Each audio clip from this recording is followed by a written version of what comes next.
السلام علیکم ورحمۃ اللہ وبرکاتہ۔ آج کی اس ویڈیو میں انشاءاللہ ہم لائے نفی جنس کے بارے میں جو ہے پڑھا تھا اس کی ہم مشق کریں گے۔ تو جملہ اسمیہ کو منفی بنانے کے لیے کون سے حروف استعمال ہوتے ہیں، یہ پچھلے لیسنز میں بھی ہم پڑھ رہے ہیں، اس میں تھوڑی سی دہرائی بھی ہو جائے گی۔ جملہ اسمیہ کو نیگیٹو موڈ میں منفی بنانے کے لیے 3 حروف استعمال ہوتے ہیں: ما، لا اور لیسا۔ مثلا لا ریب فیہ، لیس بخارج منہا، ما ہم بمؤمنین۔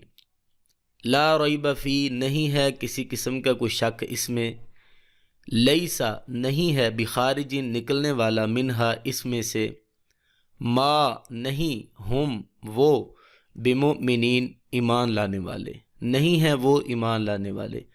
تینوں جملے اسمیہ تھے، ان کے شروع میں 3 مختلف قسم کے ہم نے اس کو منفی بنانے کے لیے حروف لگائے، تو ان کا جو ترجمہ تھا وہ منفی نیگیٹو چینج ہو گیا، یعنی کہ منفی میں چینج ہو گیا، منفیت میں۔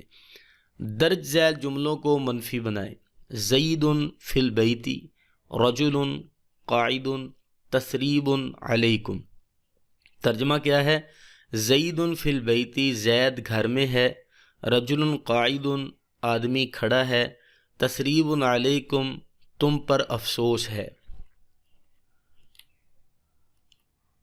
ہم نے کیا کیا؟ اس کے شروع میں لا لگا دیا، اور زید کا جو تنوین ہے اس کو ختم کر دیا جائے گا، یہ اصول ہے، اور اس پر صرف ایک زبر آ جائے گی۔ تو کیا بنا؟ لا زیدہ فی البیت، باقی جملہ ایز اٹ از آ گیا۔ اب اس کے معنی میں بھی منفیت آ گئی، نفی آ گئی۔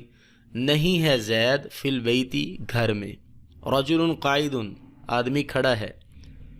لا شروع میں لگائیں گے، رجل کے آخر سے جو ہے تنوین ختم کر کے زبر لائیں گے، لا رجلہ ہو جائے گا، اور قاعد ایز اٹ از آ جائے گا۔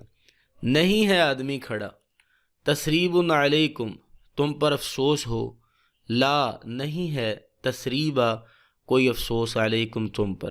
تو یہ دیکھیں ہم نے بڑی خوبصورتی سے اور بڑی آسانی سے ان پازیٹیو جملوں کو نیگیٹو میں چینج کر دیا۔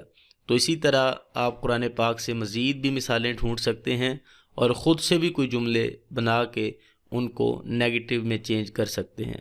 ملتے ہیں انشاءاللہ نیکسٹ ویڈیو میں، ہمارے ساتھ رہیے گا۔ السلام علیکم ورحمۃ اللہ۔